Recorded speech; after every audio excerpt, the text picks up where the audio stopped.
Is Mother's Day this Sunday? Yes. Oh my God. Get your flowers, man. Yikes. This is a special one for you, Kylie.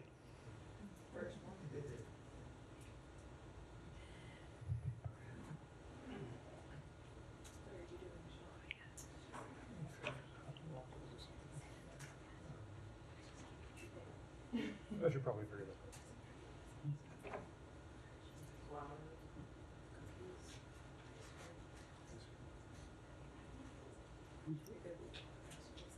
Yeah, so do you.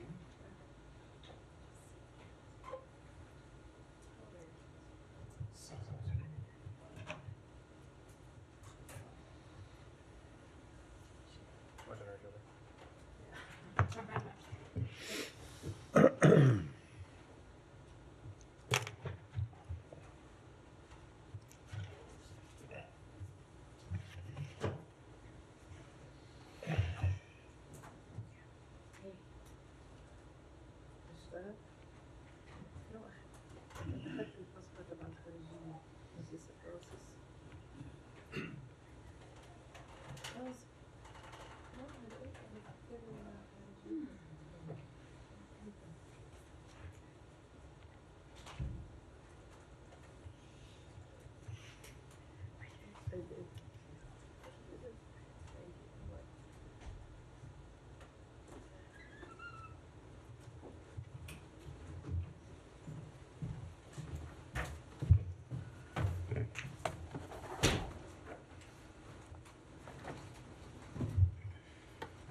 All right, get started.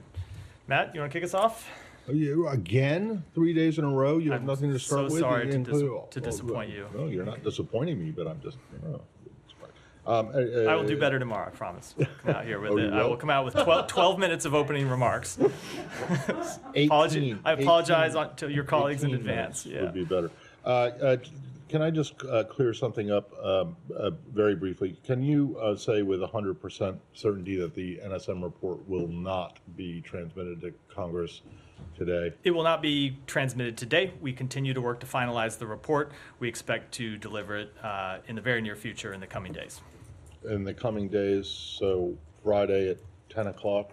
I don't think anyone here wants to be dealing with that at 10 o'clock on Friday, any more than you do. I can't give you an exact time, but in the near future. All right. And yesterday when you were asked about this, you kept talking about this is a self-imposed deadline. And I suppose it is because it's in the NSM, which the president signed, which said within 45 days of the receipt of the original stuff, you would do it. But I mean, so self-imposed deadlines don't mean anything? I mean, you know, for the government? So it is. If I tell my editors I'm going to have a story done by Friday, and then I say on Friday morning that sorry, I can't do it. Sure. Do it until can't wait until So Monday. But that's one thing. Congress But is not if our you editor. guys- Congress is a co-equal branch, but not our if you editor. Just to be guys- clear. But if you guys say that we're going to have this to you in 45 days, and then you don't, what does that say about how serious you take this? We have taken this incredibly seriously, and we will have it up in the coming days. But it is also important that we get this right, that we do a thorough job. This is the first time the department has conducted such an exercise, and so we are taking all deliberate care to make sure that we get everything in it absolutely correct, and it will be just a brief delay. It will be what? Just a brief delay. A brief delay. Okay, so definitely this week, before the weekend. I'm not gonna say I'm not gonna put a timetable on, but a brief delay in the coming days. And then last one, which is probably a little bit broader, but I'll let other people pick up on it, is Rafa. So your understanding of the current situation and how that relates to the pause in these arms shipments. So when you mean the current situation, you mean with respect to Israel? What your understanding of what Israel intends to do. So I will let Israel speak for what they intend to do. You've obviously seen them conduct a limited operation with respect to the Rafah crossing in the past few days. You've also seen them order the evacuation of people. They have not yet launched a full-scale military operation, and I will let them speak to any plans that they might have. I will say on our behalf, we continue to have concerns about a potential Rafah operation. We have made that quite clear. We've made it clear with the Israeli government privately, and of course, everyone from the president on down has made that clear publicly. Thank you. Yeah. Well, I mean, you have these concerns, and then there's the halt in this shipment. So what's the message from that? Is it the idea that this will make it more difficult operationally for Israel to do this, or is it more of a political statement? Why this, and how does it directly affect the Rafah operation? So let me say a few things about that. Number one, people should be absolutely clear that we are committed to Israel's security. We are committed to the defense of Israel. We have demonstrated that in recent weeks with our participation in Israel's defense when it came under attack from Iran. But as we have made clear, and I just did a moment ago, we have very serious concerns about a potential Rafah operation. We have concerns about what that would mean for the civilian population there when you look at the fact that there are so many people crowded into such a small area, when you look at the way Israel has conducted its operations in the past and what the impact on the civilian population has been. And we also have concerns about the impact of any potential operation on the delivery of humanitarian assistance. So we have paused one shipment of near-term assistance, and we are reviewing others. But that said, our long-term commitment to Israel's security has not changed. Sure. I mean, expanding on that, I mean, if I understand right, it's a pause. It's not that this has been completely ended. I mean, it's a halt in the shipment of these. I mean, is there a timeline for when that? Are you waiting to see what happens in Rafah before making a decision? Is there a timeline? I don't have a time frame to offer you, but we have always made clear that our policy determinations are dependent on Israel's policy determinations. Sure. And just one more thing. I mean, as you know, they already do have these bombs in their arsenal. It's not these would be the first ones. Is there a message to communicate to the Israelis that they should not be using these weapons in Rafah or elsewhere? I'm not going to speak to anything beyond the current pause of assistance. The one shipment that we have currently paused in the review of others, I'm not going to speak to any further long-term implications. I think the most important long-term implication is the one I said, which is that we do remain committed to Israel's security. We remain committed to Israel's defense. But in the context of the unfolding situation in Rafah, it is a place where we have very serious concerns, and that's why we take the actions we take. Just to follow up on that, what exactly are you asking Israel to do in order for this pause to be lifted?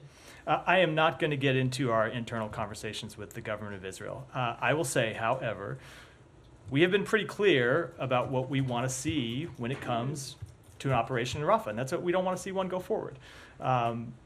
We do not believe Israel has presented a credible humanitarian plan that would account for both the potential harm to civilian life of an operation in such a crowded area, or for properly evacuating and caring for the over 1 million people who are there.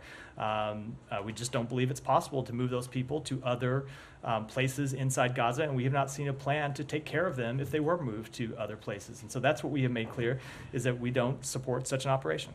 And if they continue on with these limited incursions, like we're seeing, happen at this moment, do you expect there will be further pauses? I'm just not going to speak to what actions we might take in the future. We make these assessments day by day based on what is happening on the ground, and make our appropriate policy determinations based on those facts. Just to dive in a bit, you mentioned looking at the way Israel has conducted operations in the past, that is weighing on this decision to pause now. So what is it in the way Israel has been operating in Gaza that means you don't think it's right to provide 2,000-pound bombs? So what I was referring to when I said we don't want to see an operation go forward in Rafah because of the impact that we have seen in previous parts of the campaign is go back to something the Secretary has said a number of times when he's been in the region, and that is intent is one thing, results are another. And we have seen Israel take important steps to improve deconfliction, to improve coordination, to try and limit the impact on the civilian population. But the results still have been far too many innocent civilians dying. And so when you take those results that we have seen over the course of the campaign, and then you transpose them over a landscape in Rafah where you have more than 1 million people in such a tight area, people who have moved from Gaza City, who have moved from Khan Yunis, who have moved from other parts of Gaza, and all crowded into Rafah. All of those concerns that we had previously are magnified when you think about how they would operate in such a dense area. There's also an additional concern that we've made clear, which is that the Rafah area is the center for the distribution of humanitarian assistance, most of the distribution of humanitarian assistance in Gaza, both because that's where the civilian population is, because that's where they've moved, and also because that's where the two principal crossings that have been open for months now also exist. And so there is no way to replace the delivery of humanitarian assistance through Rafah and Kerem Shalom, and then the network that has been set up inside Gaza, headquartered in Rafah, that would be severely disrupted, severely jeopardized by kinetic action. But just specifically on the impact in terms of bombing, because what you've held back is these 2,000-pound bombs. Does that mean? I mean, the president has talked about indiscriminate bombing in that campaign, but is there some kind of assessment that U.S. weapons have been used in an indiscriminate way, in a way that's caught up more civilians than were necessary? So that is not a conclusion that we have drawn when it comes to making this kind of legal assessment, I think, to which you're referring, when it comes to ongoing assessments that we have that relate to violations or potential violations of international humanitarian law. We are looking at those questions. We've been doing so for some time, and those processes remain ongoing. The NSM, of course, will interact with these questions in some very real ways.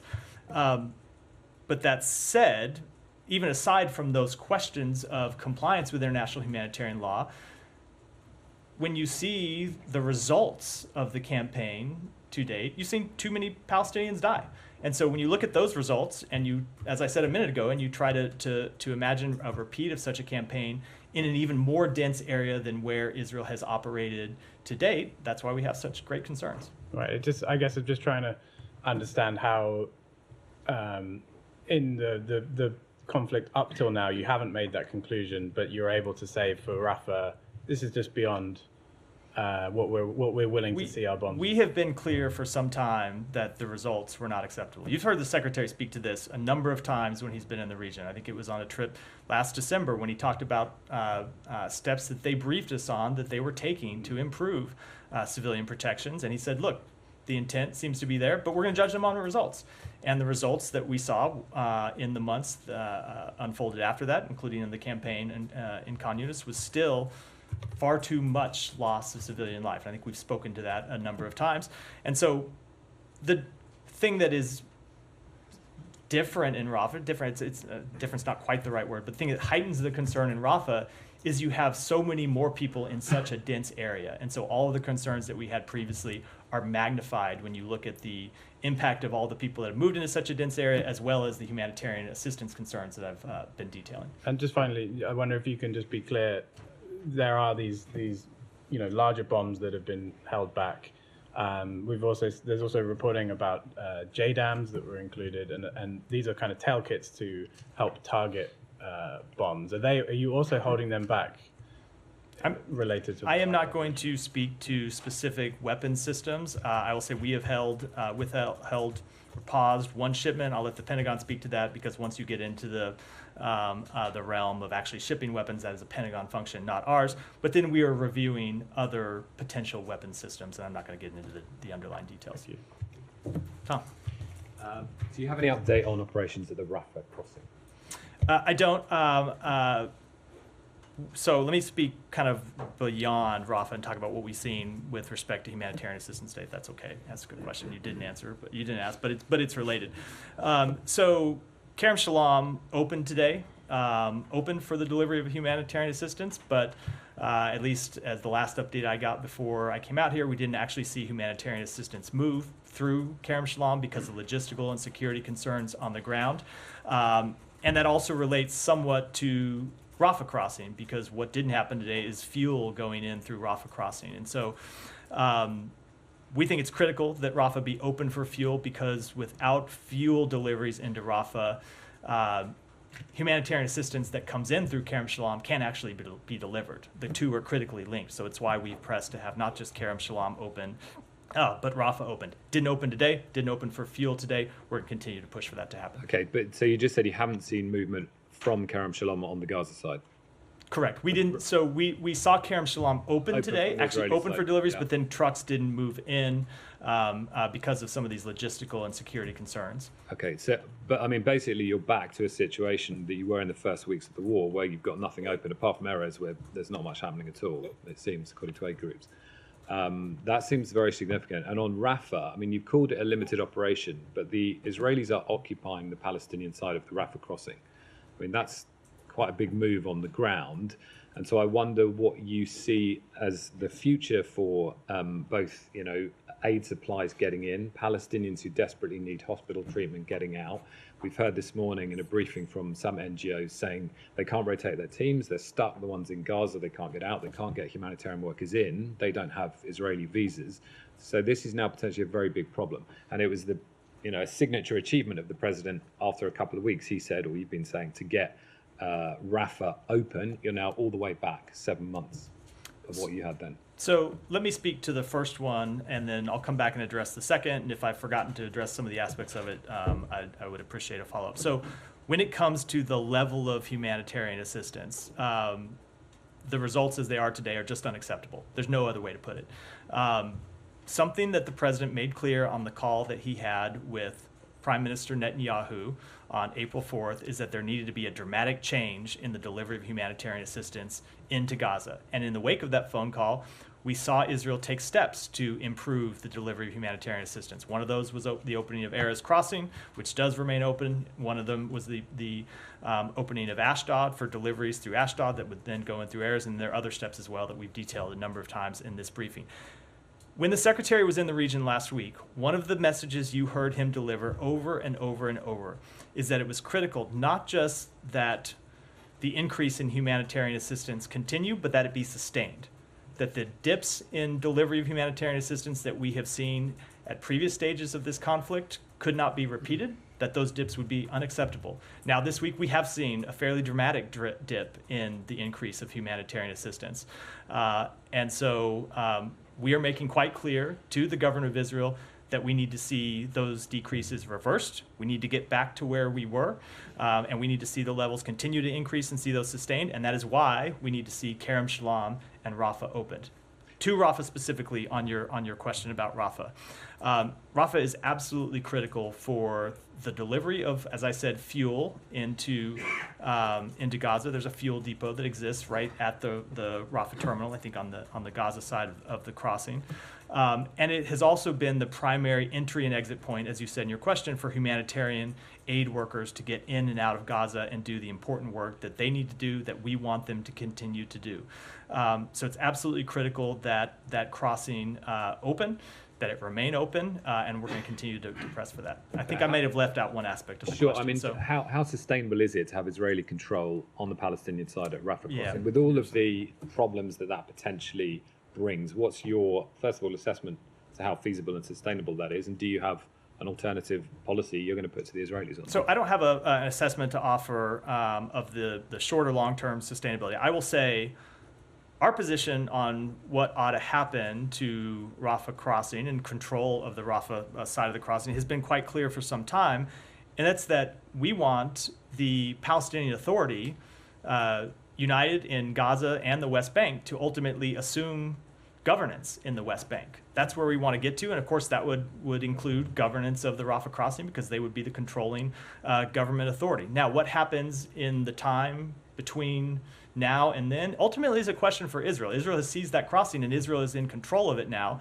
So it is Israel, the responsibility to open that crossing and make sure that it is running effectively right now is a responsibility of the government of Israel, which is why we have made clear to them that they need to open the crossing as soon as possible and make sure that aid deliveries can come in, make sure that humanitarian aid workers can come in and come out, and make sure that the delivery of humanitarian assistance isn't further impeded. Sorry. Thank you. Just to follow up on what Tom and Matt raised. On Rafah, let me ask you a straightforward question. You think the incursion happened with U.S.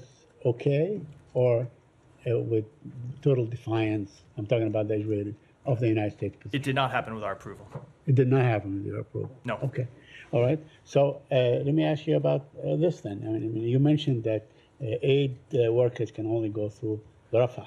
Would the United States ask Israel to allow aid workers to go through the other points of entry? So I don't want to get into what steps we might take, what further steps we might take. The first priority is to get Rafah open, Right. period. And then we'll take other questions day by day. Okay. So do you expect that the Rafah crossing will be open anytime soon? One of the lessons I have learned Okay. in the course of this conflict over the past 7 months is not to make predictions about what's going to happen on the ground, especially when it pertains to these crossings. I will just say that we have made clear that we want to see it open, and we'll continue to push for that. On the NSM 20 issue, Tim Reiser, who basically wrote the Leahy statute way back, said that Israel has violated the Leahy law consistently, always. Now, you guys say here that Israel did not get preferential treatment and so on, but according to the author of this document, Israel has always done that. Do you have any comment on that? There are all sorts of people outside of government who have drawn various conclusions one way or the other, and you see them offering those opinions in the press, as is their right to do all the time. I can tell you that is not a conclusion that we have reached. Okay, but that's the guy that wrote the book, right? He is, and and I will just tell you, on behalf of the United States government, we have not reached that conclusion. Let me ask you about something the president said yesterday. He said that Hamas is motivated by the ancient desire to eliminate the Jews. Is that the thinking in this building, that Hamas is only motivated by ancient desire to eliminate the Jews? Is that the thinking in this building? That is what Hamas has said. Hamas has come out and publicly said that they want to eliminate. Hold on, contextually, that is wrong, Matt, because Hamas came into being in 1987 in the midst of an intifada against the occupation, responding to a brutal Israeli attack on Gaza. So when we say ancient desires, I mean that Said, back I think you 2,000 years. think you are ignoring the repeated over years and years of anti-Semitic statements by Hamas saying that they are committed to the destruction of the state of Israel and committed to the death of the Israeli people. I don't think that's a very controversial statement. That is well documented. And hold on. Let me finish. Hamas has been quite clear what their goals are when it comes to the Israeli people, and that is the total elimination of the Israeli people. We have seen them say they wanted to repeat the attacks of October 7th again and again and again. Right. So yes, the president was absolutely right in his He was comments. absolutely right that they are motivated by ancient desires. That is what they have made that clear a number of times. Thank you. Thank you, Matt. There is reports that Israel is using white phosphorus in Rafah. Do you have any information? I have on not that? seen those reports. I'm happy to look Will into you it. take it? Will you look Yeah, into that's it? what I said. I'll take it and Okay. look into it. And yesterday you said that this operation is limited, and you're still hoping that Israel is not going to go with the bigger operation. But what difference does it make when they evacuate 100,000? And yesterday there is videos of them attacking tents that has refugees, including kids. I think there's like tens of kids who were being killed yesterday. So in the end, I mean, the results are the same. So let me just differentiate two things. When we spoke about it being a limited operation, when I spoke about it here, I was speaking specifically to they're taking control of the Rafah crossing. When it comes to the evacuation of 100,000 people, we made clear that we don't want to see that happen. We don't think that there is sufficient place for those people to go. We think that an evacuation order of 100,000 people will actually lead to more people moving and going to places where there is not sufficient care for them. So no, that is not something we support. Okay. And finally, what message does the State Department send to people who really truly believe in the respect of international law, of the Geneva Convention? When you have lawmakers in the US are threatening the ICC judges of basically sanctions if they indict Netanyahu, when you have an important report to look into whether Israel is misusing US weapons against civilians is being delayed, when there is a unit in the US Army, in the Israeli army, that's being accused of gross human rights violation in the West Bank, has been pushed aside. So, and also there is a statistic, 56% of the Democrats, which is the party of the secretary and the president, saying they believe that Israel committed genocide. So what message would you send to the equally people who believe in democracy and rogue state who just trample all over these principles. So a number of things there. Number one, we don't make our decisions based on polls. We make our decisions based on the facts, and that's what we will continue to do to make decisions in the best interests of the American people. When it comes to members of Congress, they make their own decisions. They speak for themselves. They don't speak for the State Department or the United States government. That has always been the case. They're independent actors. When it comes to the NSM, I don't think you should take a delay of a few days to speak at all to our commitment to compliance with international humanitarian law or to writing a thorough report that will look into all of these questions. We are committed to doing it, and I think it's a bit silly to suggest that a very short delay in any way undermines that commitment. That's one example out of three. I know. I'm going through the examples one by one. But that said, our overall message is that we are absolutely committed to the upholding of international humanitarian law. We have made that clear. That is the case when it comes to Israel. Is the case when it comes to every country anywhere in the world. We expect every country to comply with international humanitarian law. And we have ongoing processes inside this building to look at those very questions when it comes to Israel's conduct during this war. On the Yeah. ICC part of her question. Yeah. Forget about members of Congress for the moment, but the last administration actually did impose sanctions on the ICC prosecutor and a bunch of others. And when you guys came in, when this administration came in, you made quite a big deal out of rescinding that. Can you rule out that a change in that, and that you might go back to what the previous administration had done in terms of the ICC with if they go ahead with this with indictments of Israeli officials? I can't make any predictions or any announcements one way or the other about what we will do about something that has not yet happened. I'll just make clear that we do not believe the ICC has jurisdiction in this matter, and we're opposed to their investigation. Yeah, but I mean, is this administration willing to consider reversing its reversal of the Trump administration's sanctions on the ICC? So again, the ICC hasn't made a decision yet, I'm aware of that, but right, I mean, is this you're asking, something you're willing to consider? You're asking me to forecast what we might do, or what we might consider if and when they make that decision, which they haven't made. I'm never willing to do. I'm only I asking shouldn't say whether never. you're going to rule it out. I'm just I mean, not. it would seem to be a big backtrack if you guys went in and then reversed your reversal of what Secretary Pompeo did with the ICC. I am just not going to make any forecasts one way or the other. We're going to wait and see what the ICC does and make our decisions based on that. The Minister of Defense of Israel was this morning at the border between Lebanon and Israel, and he said that it's going to be a very hot summer. Do you have fear that this war could expand wiser, and like what we see in Rafah, it could be also another attack inside Lebanon this time? We have always been clear from the initial days of this conflict that we were worried about the escalation of the conflict. We were worried about the spread of the conflict, and that's why we have worked so hard to keep it from escalating and keep it from spreading, and that includes through diplomatic efforts to try to bring calm to northern Israel and the border with Lebanon. Those efforts continue, and it's something that we focus on every day while we're dealing with all of the very serious issues in Gaza. We remain committed to doing everything we can to keep the conflict from expanding, and there's ongoing diplomatic efforts to that end.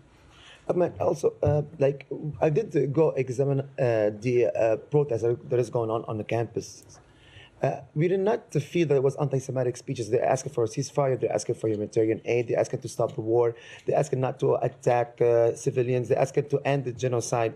So why President Biden said, we will not allow these protests to keep on going, while they're asking for human things, that this administration has been always a big advocate for human rights and democracy, and now we see that this democracy has been oppressed on college campuses. The whole world is kind of like watching America is going down in democracy like this, especially comes when... I would completely disagree with that assessment of the state of American democracy. Let me say, first of all, I would largely defer to the White House to speak to that, only because it's largely a domestic matter, and as I think you know here at the State Department, we usually speak to international and diplomatic matters, not concerns that happen here in the United States. That said, the President has made clear, the Secretary has made clear when he's spoken on this issue that we are absolutely committed to Americans' right to free speech. It is one of the things that makes our country great, but at the same time, other students have the right to go to class, to go to school, and those rights shouldn't be impeded either. And beyond that, I will, as I said, refer to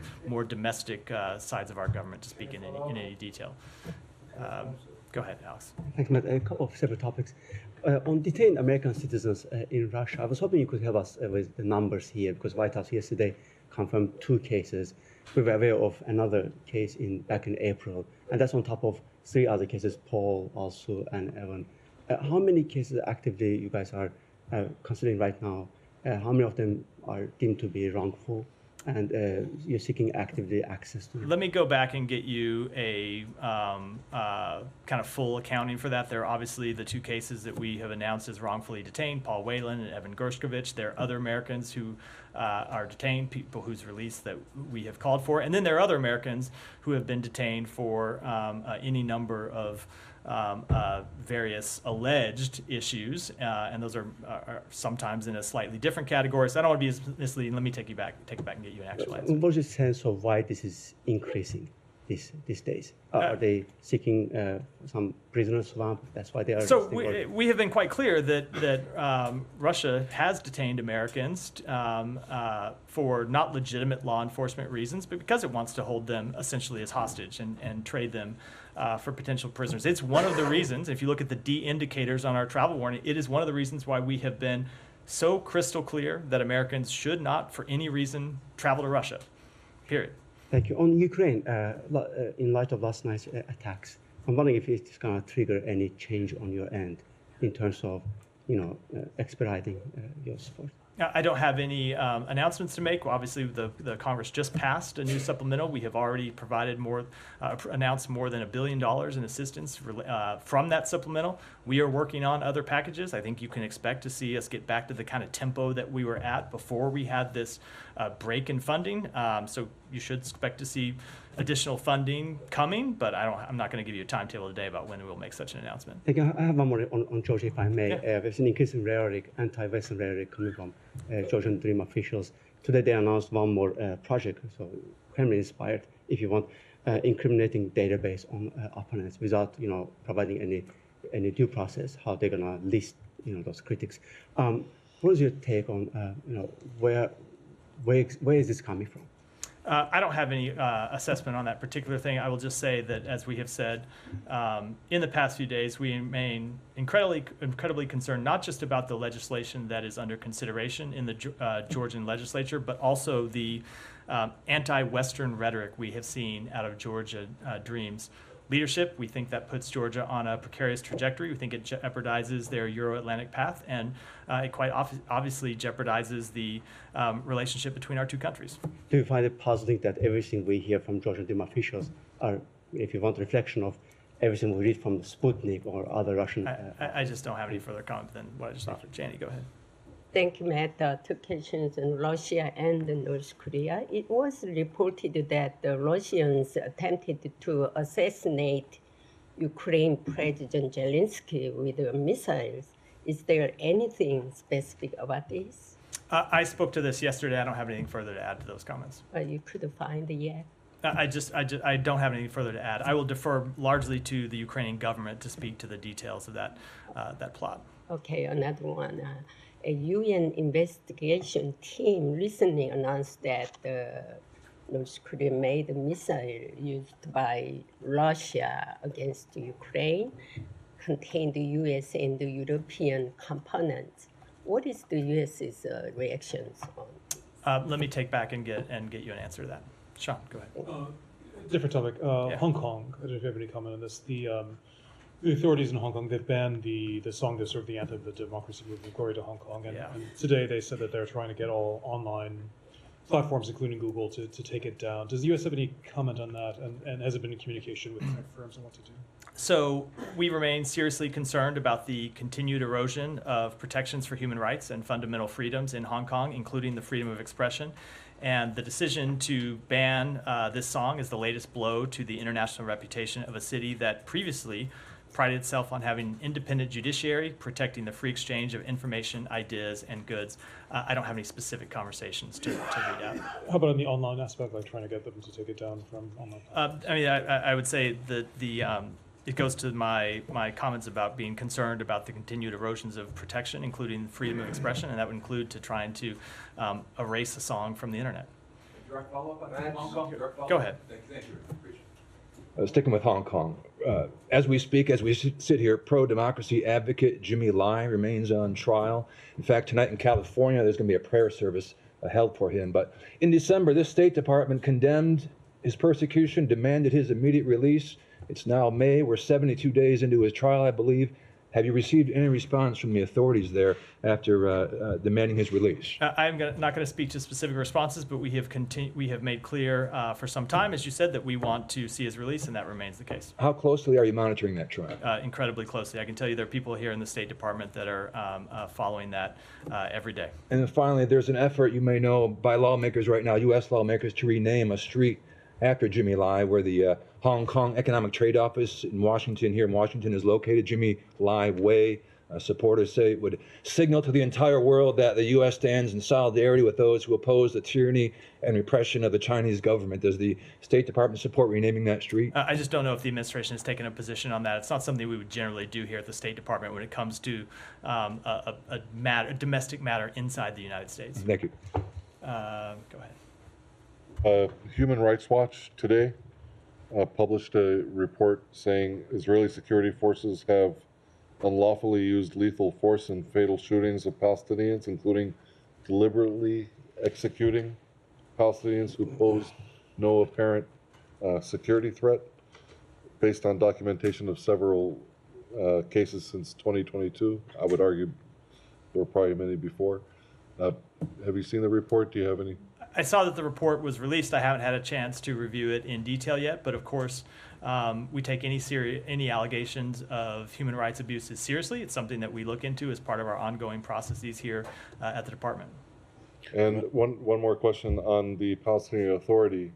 So you're saying that you would like to see the Palestinian Authority take over governing in Gaza, and also the Rafah crossing.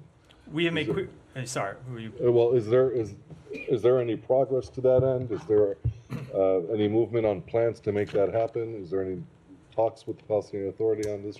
So there has been intense ongoing diplomatic efforts to this end with partners in the region about how we can present a plan for a pathway to an independent Palestinian state. As part of that, it would include reunited West Bank and Gaza under Palestinian Authority control, under a reformed Palestinian Authority, I should add. And the Secretary was just engaged in those conversations last week when he was in the region, and we continue to make good progress on that. One more on these unity talks between Hamas and Fatah. What is the State Department's view on?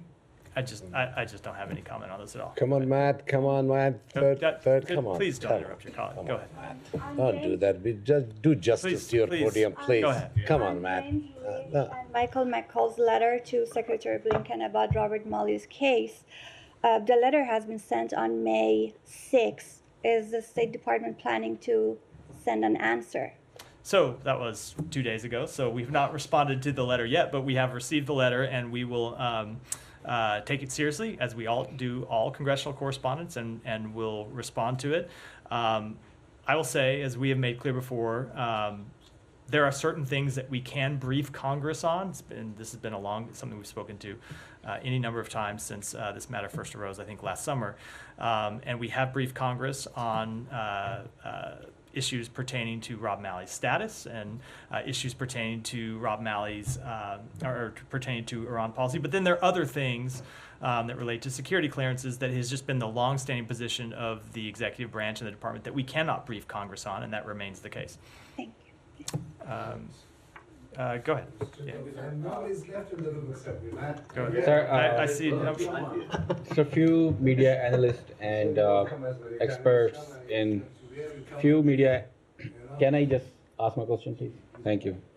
A few media analysts and experts in Pakistan are discussing the expected release of former Prime Minister Imran Khan, while a senior senator claimed that United States is working closely with the Pakistani authorities to end his unjust detention.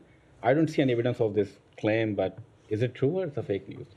We do not take a position on those matters. Those are matters for the government of Pakistan to decide. The Pakistani military spokesperson said that Tehrik-e-Taliban Pakistan is involved in the suicide attacks in Pakistan, including the killing of 5 Chinese engineers. While we also seen some reports where U.S. asked their diplomatic staff and U.S. citizens to stay away from troubled areas in Karachi and some other parts of the country. How concerning is the security situation in Pakistan for the U.S.?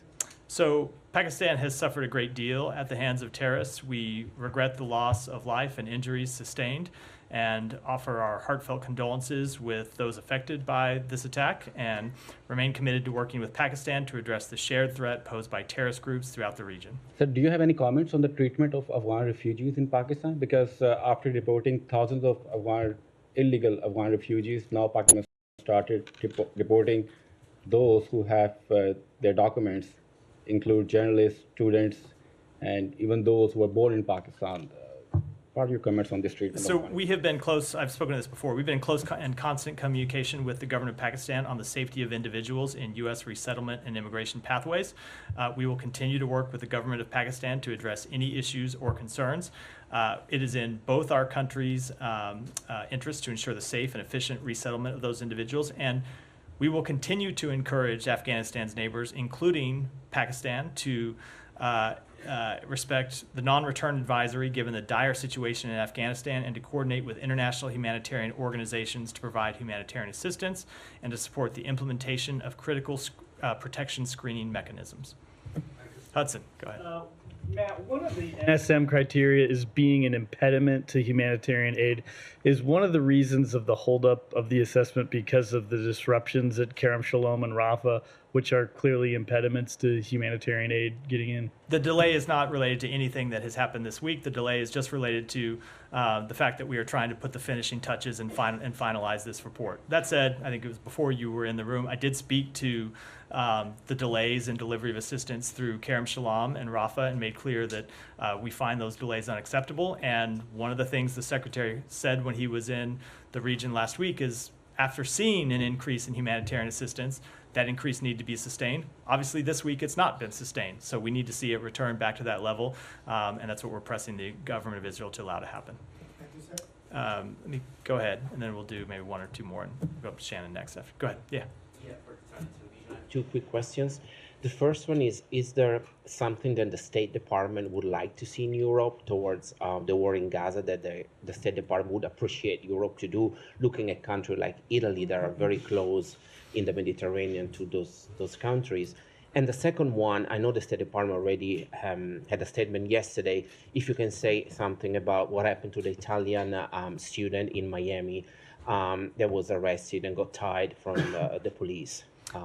So I don't have any comment on the second one. We can take that back and coordinate with Consular Affairs to get you a specific response to it. When it comes to the situation in Gaza, we have been in close coordination with our European partners on really 2 fronts. One, in helping increase the delivery of humanitarian assistance. There are a number of European countries who have provided humanitarian assistance that has been critical for the needs of the Palestinian people. We appreciate the work that they have done and have stayed in close coordination with them about that. And second is in looking at all the post-conflict issues. The Secretary has worked with a number of issues, including with the Italian Foreign Minister. We talked about this both at the G7 and in a bilateral meeting with Foreign Minister Tajani on the margins of the G7 about the role that European countries can play in the end of this conflict and providing a path forward for the Palestinian people, and we'll continue to work with them on that. Thank you.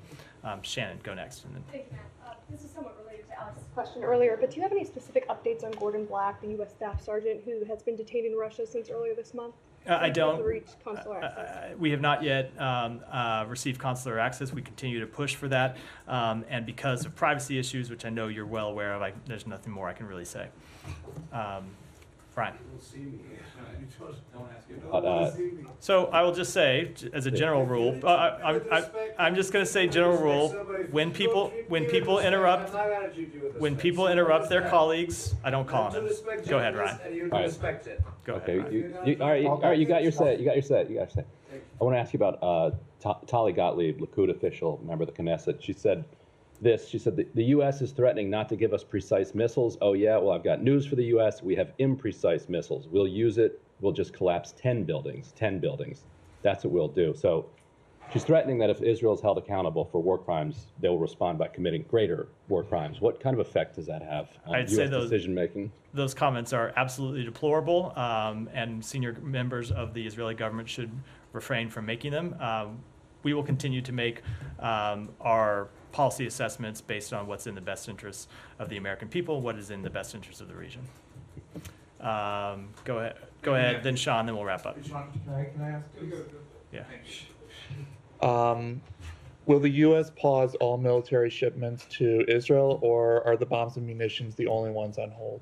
As I said, there is one specific shipment that we have put on hold, pending review, and others that we're reviewing. I don't have any further announcements to make. But as I made clear, we are committed to the long-term security of Israel. We are committed to the long-term defense of Israel. We are committed to spending every dime that was in the recently passed supplemental by Congress, and that includes, we have already approved the latest tranche of foreign military financing, which is $827 million worth of weapons and equipment. So I don't think people should make a mistake a review that we have taken with respect to some short-term assistance with our long-term commitment to Israel's security. And then lastly, is the administration concerned that Republicans in the Senate could place holds on nominees, like for state, until the hold is munitions and bombs for Israel is lifted? The GOP has done this practice in trying to get the administration to reverse certain policies. Yeah, we have seen members of Congress put holds on our nominees for a number of reasons unrelated to those nominees' specific qualifications or the jobs for which they have been nominated. And I will say all that does is weaken Americans' national security, because we need those officials in their jobs, out fighting for America every day. And when they're held up and they can't put those jobs, it just makes it more difficult for do everything we can to improve the national security of the United States. But I'm asking, like, in this specific case. I haven't seen a specific hold in this case, so there's nothing for me to really respond to. Sean, go ahead, and then we'll wrap. Sure. I mean, just back on this. I know you don't speak for Langley, but thought I would just ask if you did have anything to say about Director Burns' meeting with Netanyahu, or more broadly on the hostage. The hostage. I don't have any readout of specific meetings. I will defer to other agencies that are responsible for those meetings to speak to them. It does remain our assessment that a deal is possible, that a deal is within reach.